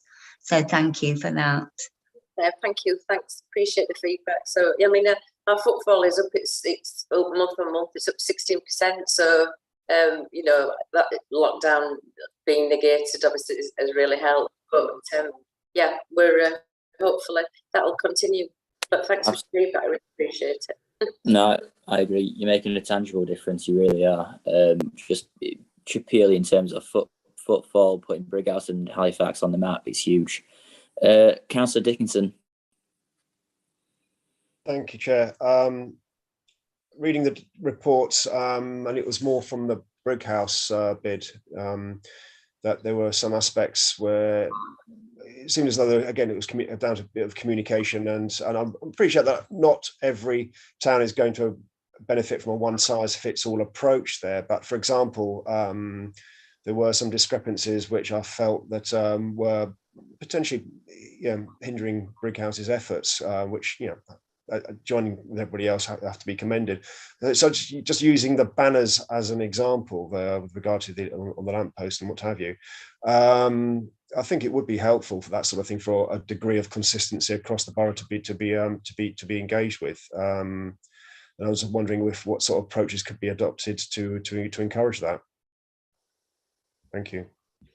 You mean where they were positioned in terms of the banners themselves? Or? Yeah, a bit of both, really. You sort of contrast it with what was happening in Halifax in comparison to what was happening in Brighouse, and I think it's more of a question for officers rather than the bid teams as such, really. Yeah, sorry, I can come in on this if you. Yeah, if that's okay, Diana. Yeah, so there was an issue with we agreed with Helen to pay for the banners out of the Welcome Back Fund, but there was an issue with putting the banners up, and I think in the report what it talks about is obviously it's we're trying to do things to promote Brighouse, but obviously then we're coming up against challenges in how we can install things like lamppost banners, even though there's lamppost banners in other areas of Calderdale. So I think what Helen kind of is talking about in the report is how can we make that kind of thing easier, and how do we make sure that it's a consistent approach across the whole of the borough, really. And I think we did manage to resolve that issue, didn't we, Helen? But it just took a lot longer than we would have liked it to. So I think it's just how we make that a bit easier in the future. Yeah, and we'd not done that kind of thing before, so we were new to it in terms of what we could and couldn't do and things. So we had a deadline to get the grant funding. So yeah, I agree. Fantastic. Councillor Clark. So we've only got a few minutes left on this topic. So Councillor Clark. Thank you, Chair. I just want to recall a little walk that I had in the town the other day. Came out of the town hall and walked along past the White Swan and onto the pedestrianised corn market. One of the things that I really did notice was filthy streets, and I don't mean dust or litter, I mean dirty paving slabs everywhere. The benches need sanding and painting or staining or whatever they need to do. You'd be hesitant to sit on them. Yeah. And one of the priorities is said cleanliness, feeling safe and clean. And I think this needs to be not just the responsibility of the council or bid, but of the shopkeepers themselves. Surely they, you know, one of the priorities is said cleanliness, feeling safe and clean. And I think this needs to be not just the responsibility of the council or bid, but of the shopkeepers themselves. Surely they, you know, one of the priorities is said cleanliness, feeling safe and clean. And I think this needs to be not just the responsibility of the council or bid, but of the shopkeepers themselves. Surely could clean their part of the pavement. And I know it would have a bit of a problem with that, with some that are in bid and some that aren't. How you would get that message across, I don't know. But one of the things that it's something that's really noticeable as you walk through town, that we have beautiful buildings, look up all the time, great, it's lovely. Down on the floor and it's dirty, and it really does need improving. And I think that would increase the footfall. It would increase people lingering around, maybe having a coffee. Let's go have a coffee, or let's have a coffee on this bench that is nice and clean. Yeah, I get you, Councillor Clark. It's an interesting question, this, and obviously we know what the council, we can ask the council to do stuff, but we've never actually bid about this. It's quite interesting. So Helen or Leanne, do you recognise this, the general cleanliness of our street scene? Do you recognise this as possibly an issue? And then is there any way you could work with the council to improve this situation, or how do we improve it? Are there any innovative solutions? I think it does have to be a shared responsibility, really. But the streets, I mean, as far as the dirty slabs, that's above and beyond what BID would take responsibility for. That really is down to council. And we have had these discussions previously. We would love to see, I mean, if we can, I think it's getting that clarity of who's responsible for what, where's the money coming from. And then, I'm all for doing a kind of campaign with the business owners, because they kind of lose interest as well. If the slabs are dirty and the bins are overflowing, then, it's like, well, why should I bother? So it is really that partnership working. So let's work together to keep Halifax, or I'm sure Helen can comment as well, Brighouse clean. But clearly, having the equipment and the funds to do the actual cleaning of the slabs and painting. I mean, BID in Halifax has actually done some painting of posts and things that are Calderdale's responsibility, just because we wanted to brighten things up for an event or whatever. So I think I'm hopeful that these are the kinds of things that we can come together on and create that collaboration, and then get the businesses engaged as well. Some shopkeepers do a fantastic job, others not so much. I think it's an extra tick in the Pride in Halifax. Agreed. Box. Absolutely. I quite like the idea of, I think, Councillor Lynn, we could possibly have future discussions about that, a campaign with business owners, looking after high streets. I think that's quite an interesting, we have campaigns with residents all the time, but do we have campaign with business owners? Councillor Lynn? Yeah, I think that's a really good one. I mean, on the issue about the clean streets, I mean, there's a lovely guy who does a lot of litter picking. He's very distinctive looking, and he litter picks all around the streets all the time, and I see him quite regularly. He's one of our member of our public services staff, and he does a great job, really. And we've recently installed some new litter bins that people will have seen, which says, bottles and cans in one side and litter in the other, and so on. And there's a number of things that we are trying to do.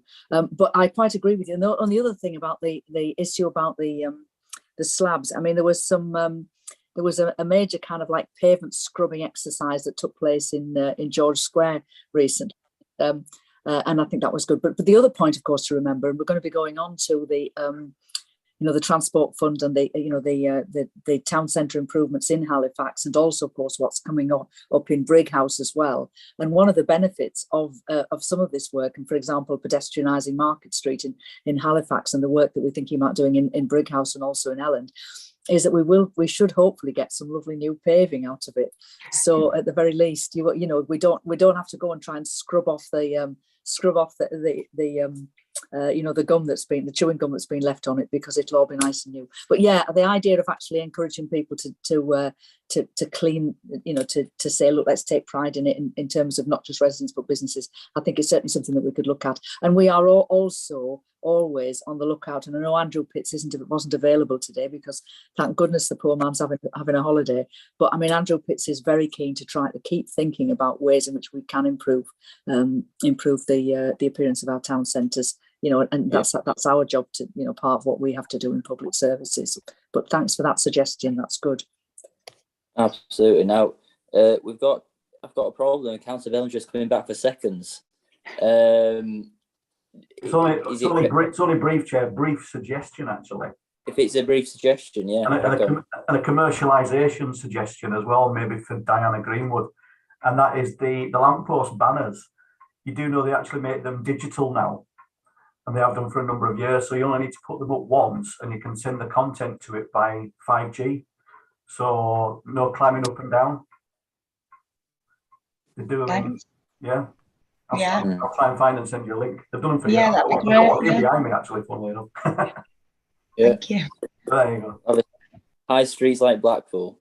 All right. Well, on that bombshell, I want to thank Helen. I want to thank Leanne for attending. Thank you so much. I think that's been incredibly constructive. We've mentioned obviously the administrative side, we've mentioned the structure charts, we've mentioned the campaign with business owners to clean the high streets. I think that's been an incredible discussion. And this is what Scrutiny is about. It's about bringing people together. You do a fantastic job as Scrutiny. We can really facilitate your conversations with the council and also cabinet. So thank you so much for coming. Thank you also, Diana and Kate, for attending too, and thank you to Councillor Lynn and Councillor Courtney as well. Okay, then on to the next item. Town centre capital projects. I believe we have. So we've got Sheila. I think we've also got Rob. Is Rob in, Sheila? I think. Yes, Chair. Good evening, everybody. We've got Rob Summerfield with us and Janet Whitlow, who's actually the lead for the Halifax Town Centre programmes. Right, perfect. Thank you very much. We've received the slideshow in advance. Is there anything which you would like? There's a lot going on.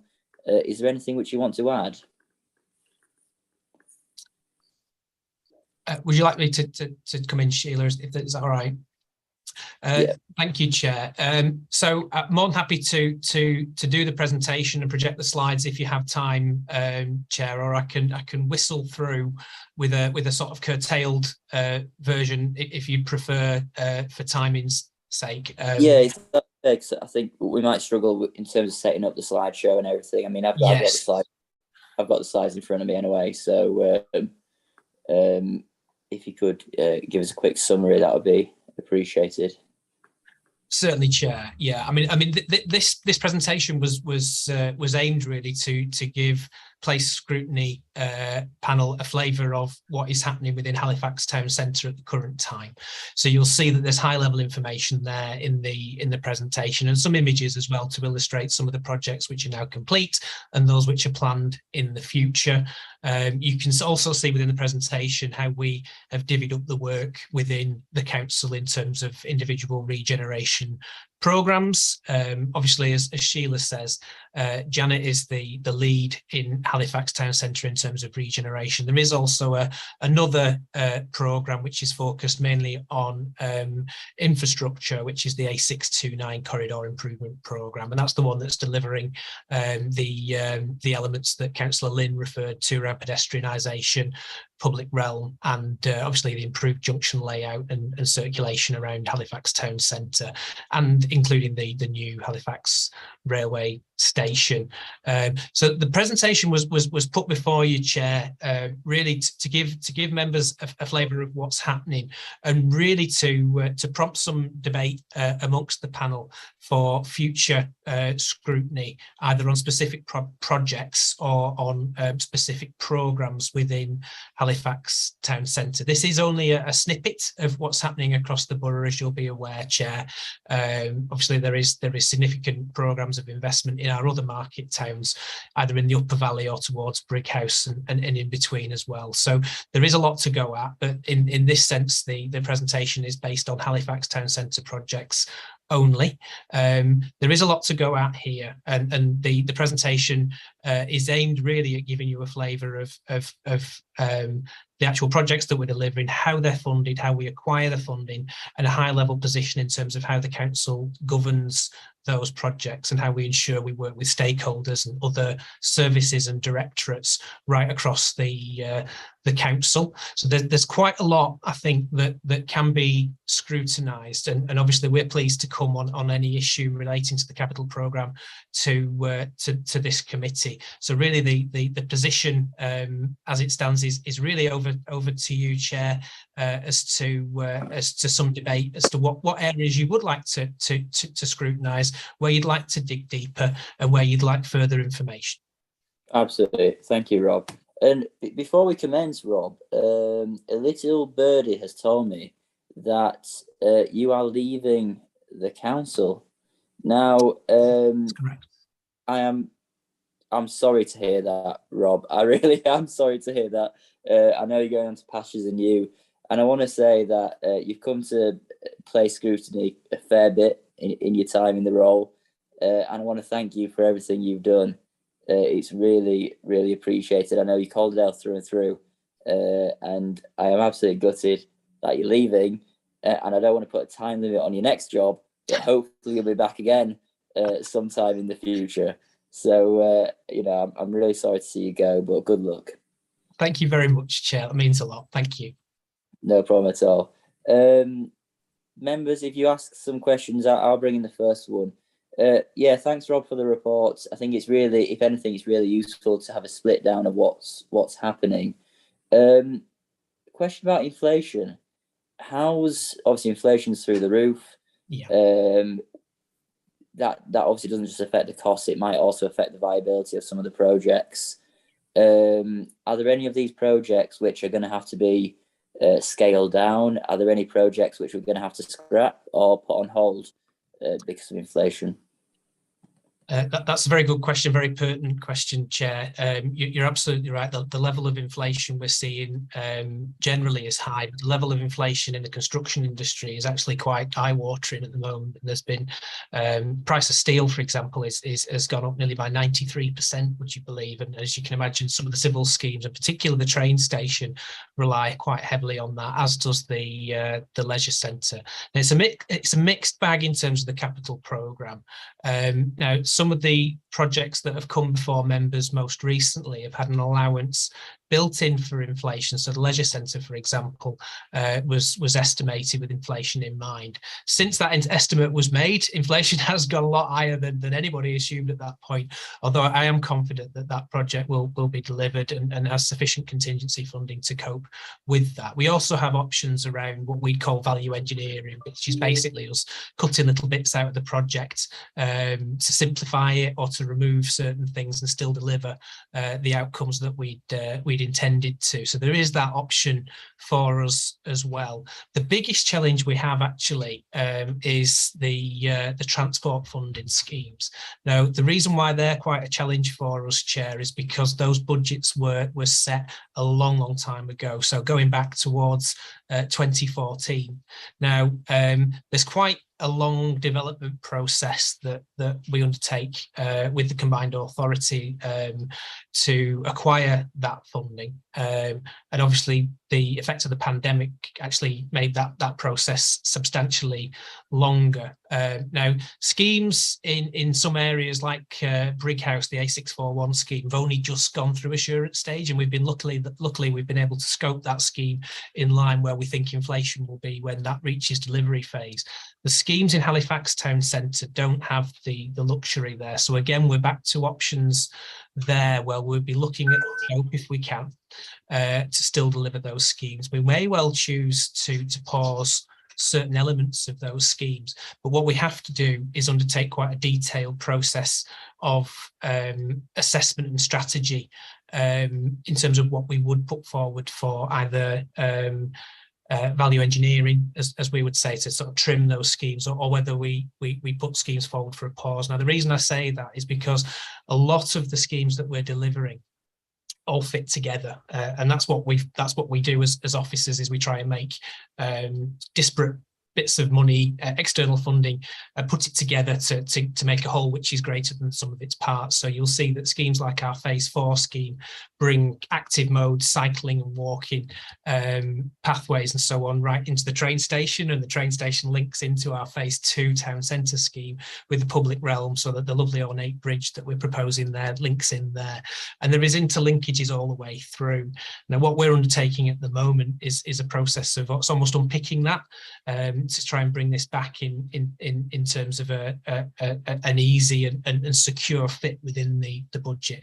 I'm highly confident we'll be able to do that. I think we probably will end up pausing certain elements of the scheme, but we're not at a stage yet, unfortunately, Chair, to report back on what specific elements those will be. Now, the reason for that is that it will take some time to unpick those interdependencies between projects, but we'll also have to do some significant negotiation at a West Yorkshire level.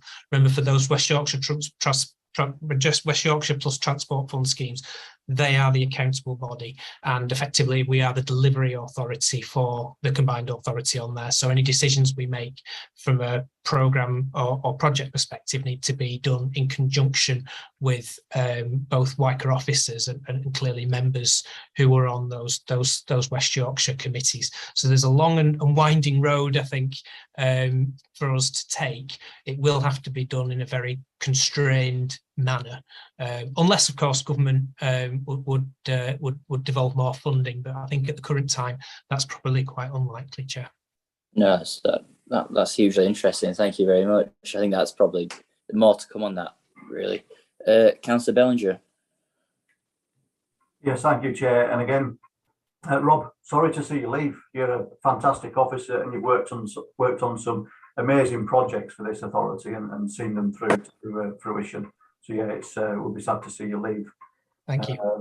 One of the things I've just been looking at this, and I've seen under the Halifax Regeneration Programme, there are a couple of things here, alleyway improvement and Palatine Chambers. I was just sort of like curious as to what improvements they are to them. And one of the reasons why I asked this, and this is probably going to be quite sensitive now, it might worry some people. Palatine Chambers has been known in the past for a place where either unscrupulous landlords have owned the properties in there, or they've been owned by housing associations, which have let them out to people with addictions, drug addictions, alcohol addictions, which have been able to fund the habit by shoplifting in the town centre. Now, that's like putting a child in a sweet shop. Do you know what I mean? Their addiction, and to fund their addiction, is on their doorstep. Now, Palatine Chambers, I'm curious as to know what's actually happening, because that was, like I say, a very notorious spot in the town centre at one point. Thank you, Councillor. Chair, with your permission, I think it might be useful actually to introduce Janet on this. She's overseeing that programme and has a lot of wealth of detail. And obviously, with me moving on, it would be good to introduce her to the board actually, if you've not already met her, Councillor. But Janet's overseeing that programme, so she's probably in a better position than me to give you the full detail on all of those, if that's all right with you. Janet, come on down. Welcome. No problem. Thank you. Thanks for having me.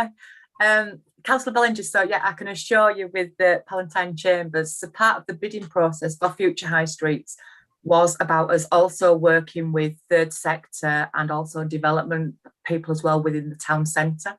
So we wouldn't be able to put any money that way if it wasn't suitable from a funding point of view. So I can assure you from that point of view, it's actually a housing charity that have bought the Palatine Chambers, and they've been developing it into various flats where they, for young people coming out of care and those sort of areas where they support them as well. There's all the support there. So that was already up and running. They've had a very, very small part of some monetary from the Future High Street Fund towards that. That's what that specific area is. To sort of give you a bit more detail on the public realm work that comes under Future High Streets. The bid is very much about, again, we've talked earlier when Zora's been talking and Diana and the bid teams, it's about this movement around Halifax. It's about getting people from the station to come up to Harvey's to see what we've got all the way up. People come to Eureka, but then they come to the Peace Hall and getting that movement. So there's 3 areas from a public realm point of view.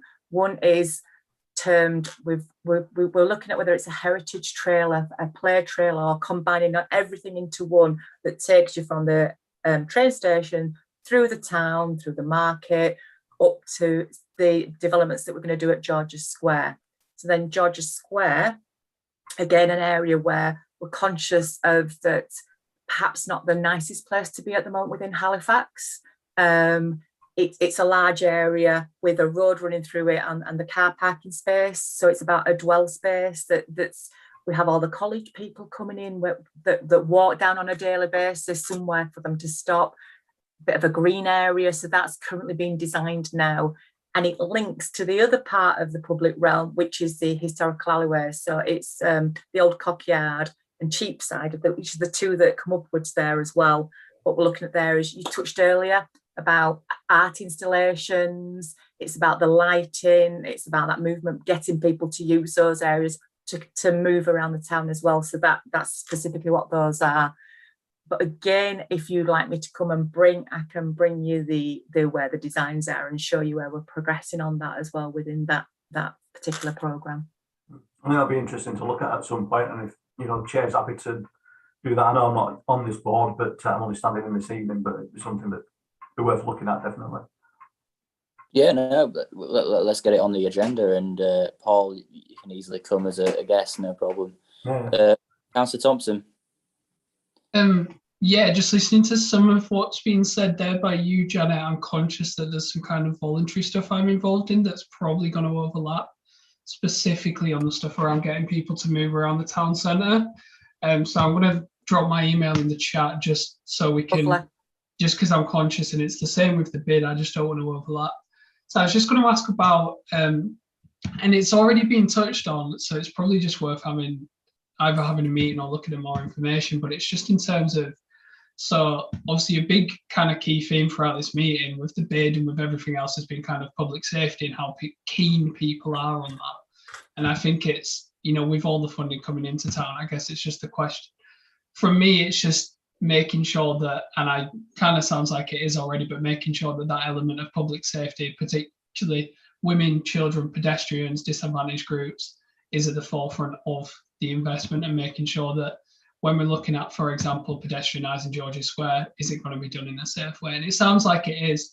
So really for me, it's just whether I can get some more information or we can have a meeting and just kind of that assurance that that is kind of at the centre of it, because I think, that is key to how the high street is transitioning. It used to be a place to shop, and now it's becoming kind of a place to be. And once it's a place to be, you need more elements of safety because people are going to be staying longer and there's going to be more variety of people. So that's all from me, really.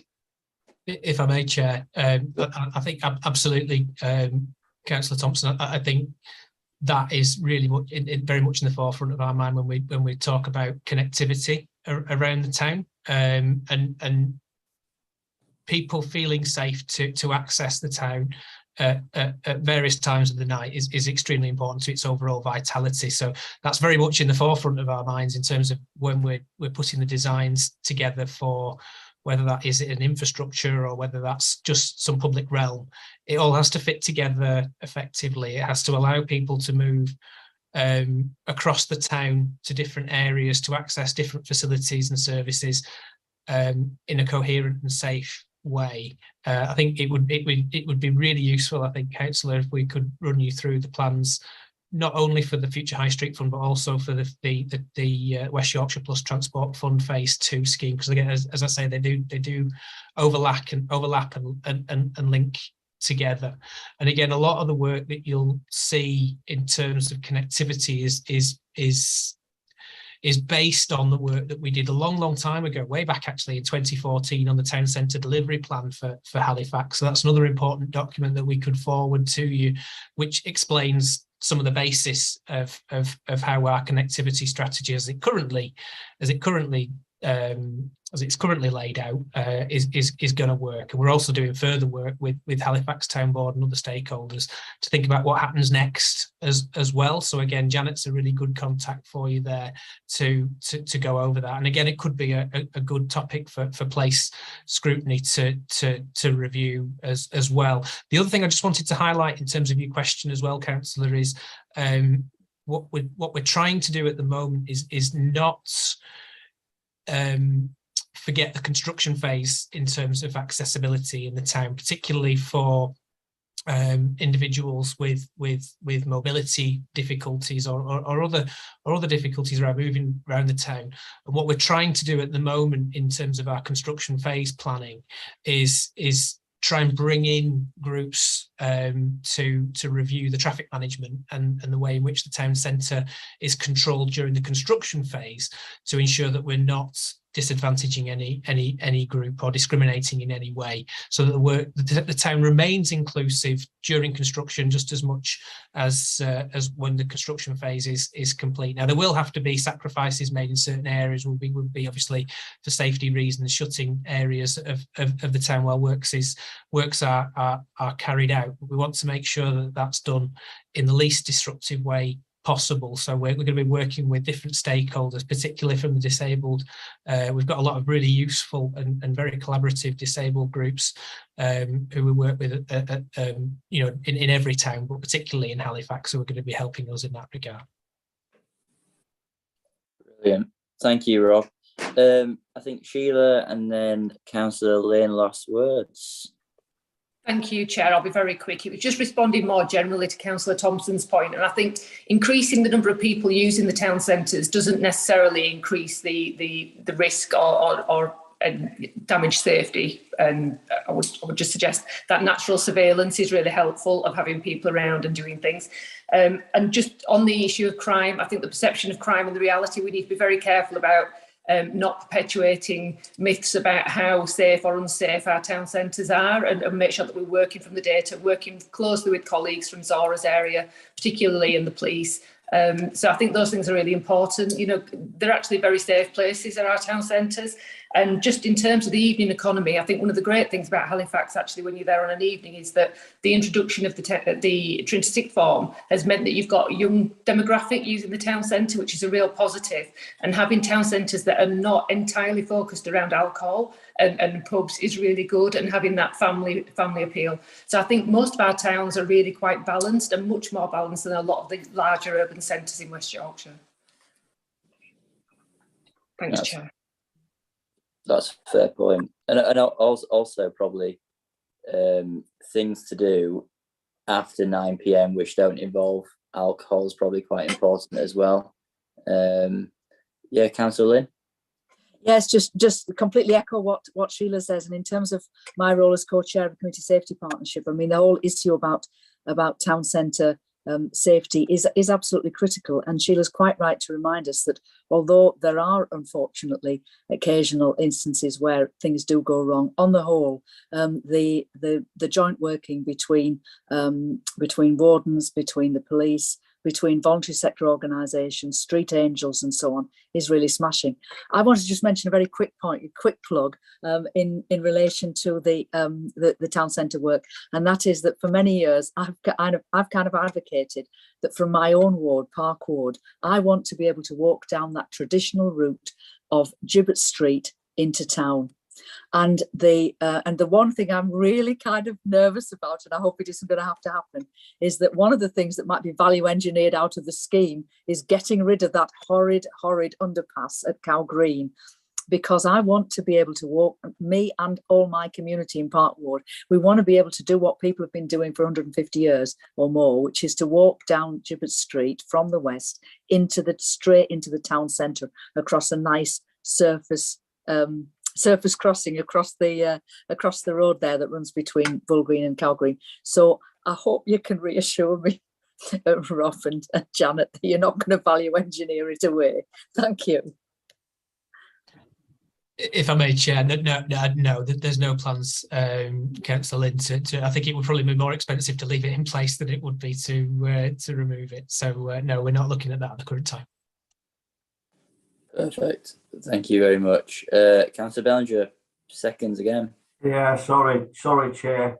One of the things that we've mentioned a few times over the years, and that's the residential in the town centre, a higher class residential for people that have maybe a bit of disposable income, because if people are actually living in the town centre, they're more likely to spend more money in the town centre and don't necessarily have vehicles either. So I think that's one of the things that we need to sort of like aim for, to bring that footfall into a town, and that's having the decent residential in the centre. Yeah, that's a really good point. Really, really good point. The old swimming pool site as well. Councillor Courtney? Yeah, I just wanted to sort of say something about some of the sort of great services that are in the town centre in Halifax as well. So I know that it was sort of mentioned about sort of people with drug and alcohol problems, but there are some great services, and I think services that are really showing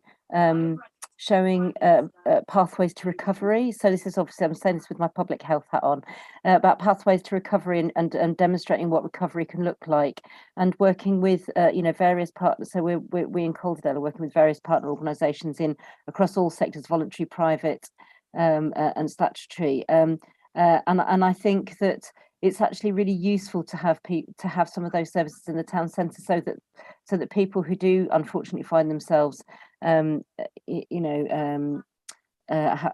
using substances for whatever reasons that they do, that there are things that they can do in the town centre, that as I say, there's really good sort of like role models around. So I was talking to someone in the Basement Project who himself was a drug user for a long time, and he says that he knows when he walks around now as a sort of somebody who works in that sector and helps other people to recover, but he knows that that's a really, really positive for people to be able to see that that recovery is really possible.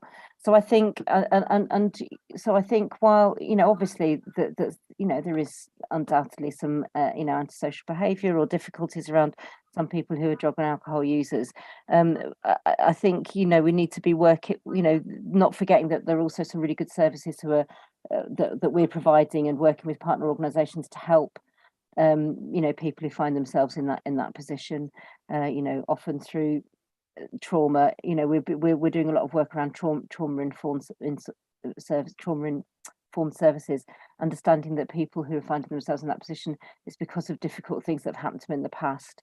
And and I think if we're going to be a compassionate and resilient and kind town, then we need to continue to look at helping people. And so I just wanted to sort of say, there is some great work going on in Calderdale, and there are some great projects, and I just think that doesn't need to be shut out of the town centre. I think it needs to be understood and developed and supported. Okay, part of the element into. Good. So thank you so much. I want to thank Rob. Sorry, Rob, but thank you for everything you've done for the council. Thank you for popping along, and I wish you the very best of luck in the next role. And I'm going to try and join you on next Friday night. If you don't, mate, I'm going to try and get there. So, Janet, thank you. Sheila and Councillor Lynn, Councillor Courtney, thank you very much. And Zora as well. On to the work programme next. Now, I just want to say, and please, if you're an officer, cabinet member, you're more than welcome to stay. But if you want to go and get some dinner or a chocolate biscuit, please do so. Now, see you later. Before I go on to this item, I just want to say to members that I presented the place scrutiny review to cabinet, and it was very well received. Very well received. Robin Tuddenham, the CEO, said that it was pretty much a model review, and he said that they'd like to basically adopt the process for other scrutiny reviews for other boards, and all the recommendations were adopted. Sometimes recommendations are adopted, sometimes they're not, but on this review, all of them were adopted. And I want to thank everyone who was involved in that planning item. I want to thank Mike and Bella, who put a lot of time into the report and the recommendations. And we've got to keep on this issue. It's not going to go away. It's an important one. We've got to be that critical friend, as Councillor Blackburn says. And I think it's so important at the next session, when it comes back in October, we get those KPIs. We start to develop the right KPIs and judge and start to scrutinise the planning department and make sure that we make progress. Mike. Thank you for that, Chair. That's one of the points I was going to make. The other point I'd just like to make is that in August, you've got an item on your agenda on private rented housing. So we did social housing in March, and Councillor Clark has volunteered to help Bella mainly, and me as well, on preparing for that item. So we had our first meeting with CAB this lunchtime to talk about that. I think that's going to be a really interesting item, and we're lining up some. We're trying to line up some people from representing landlords, as well as people representing, I suppose, tenants' interests like CAB. So I just wanted to trail that and thank Councillor Clark for helping us in this work. Absolutely. Can I request that on the 15th of September meeting, we've got 3 items on the agenda, and obviously I think we are trying to keep it to 2, and I think everyone's in agreement that 2 is the best way forward. It's just too much 3. On the 15th of September, we've got 3 items. Could we move the weave item to the 20th of October meeting, and that will create 2 at the 20th of October meeting? George? Yeah. Could I ask, would we be able to move the traveller site one in to the October meeting instead? Well, the only reason why I mentioned the weave one is because it goes very well with planning, and I think it would be quite good to scrutinise planning first item and then our own development company as the second. I think they work very well together. We've got the same officers at the meeting. We're not having to invite different people. It's good for time. So I think it makes sense to do it that way around. Was there a reason, Audrey, why you recommended? Yeah, I think it warrants. I don't know. Yeah, I think it warrants proper scrutiny, and I would like to have been there, and I can't make that scrutiny. I've already arranged for a substitute, so it's sort of, yeah, it's because I'd like to be part of that one. That was all. No, I understand. If you can't, my recommendation would be to swap the weave one around, and if we might be able to, Audrey, we might be able to have a discussion offline, and we might be able to meet the officers offline so you can feed in your thoughts. But I do feel like the weave item is best going with planning because they're very related one another. Mike?